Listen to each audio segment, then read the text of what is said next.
This is a new type of example.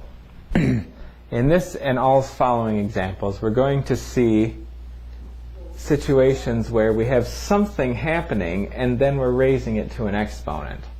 In this case, we have a base a raised to the power 2, and then we're taking that and again raising it to a power 4.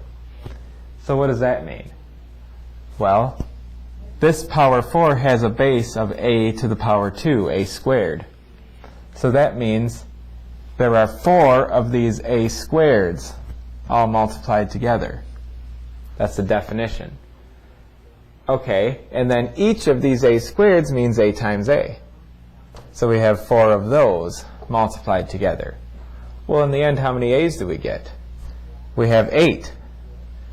And notice that 8 is exactly 2 times 4.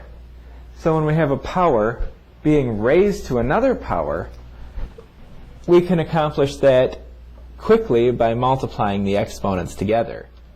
When raising a power to a power, we use the power to power rule. For any real number a and any integers m and n, a raised to the power m, all being raised to the power n, is equal to a to the m times n power.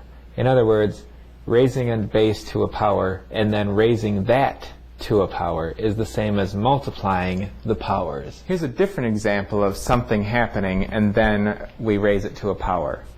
We have a times b, so we have a product, and then we raise that to a power, 2 in this case.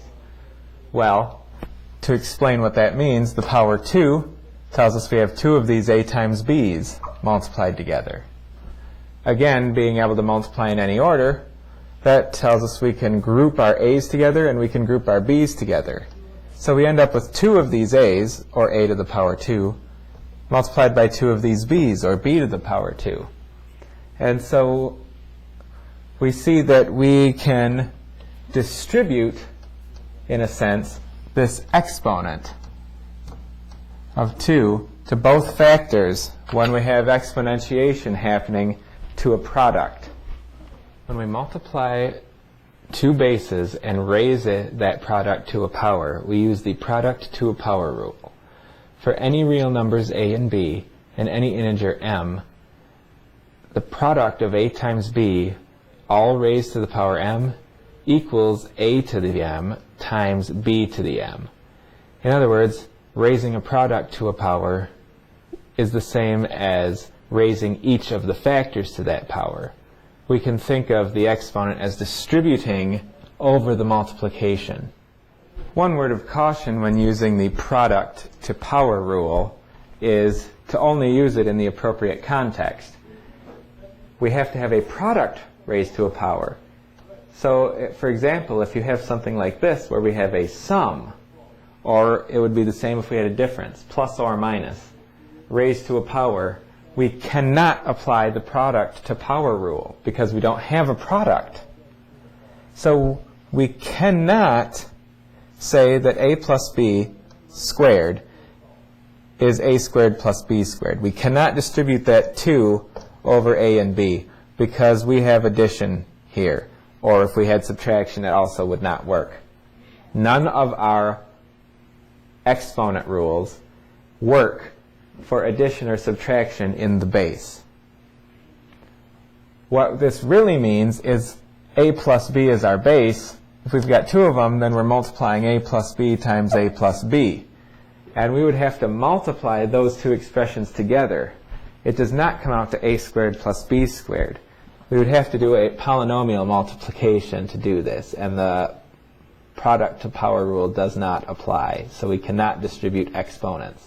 Similarly to the product to power rule is the quotient to power rule.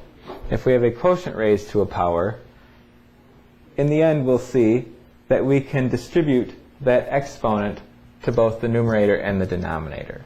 And let's see why. If we had a over b to the 3rd power, for example, that means we have 3 copies of a over b multiplied together. Well, using fraction multiplication, the numerator is a times a times a. That gives us a to the 3rd power. The denominator is b times b times b. That gives us b to the 3rd power. So because of that, we can distribute the exponent over multiplication as well as division, just not addition or subtraction. Anytime we do a division and then we raise that quotient or fraction to a power, we can use the quotient to power rule. For any real numbers a and b, and any integer m, a over b, all raised to the m power, is equal to the a to the m power over b to the m power. This, of course, includes the stipulation that b must be non-zero so that we do not have division by 0. This is saying that if we have a division and our fraction is raised to a power, that is the same as raising each of the numerator and the denominator of that fraction to the power. In a sense, the exponent distributes over the numerator and the denominator. Here's a summary of the 3 power rules. Remember, in the quotient to power rule, the denominator b cannot be equal to 0. Here's an example of all 3 power rules working together. We have 5x over y squared raised to the 3rd power. Because we have a quotient being raised to the 3rd power, we can apply the quotient to power rule and distribute that exponent to the numerator as well as the denominator. Well then, in the numerator, we have 5 times x being raised to a power, and so we can apply the product to power rule and distribute that exponent to each of our factors, 5 to the 3rd power, x to the 3rd power. In the denominator, we have y squared cubed, so we have a power being raised to a power, and we can use the power to power rule.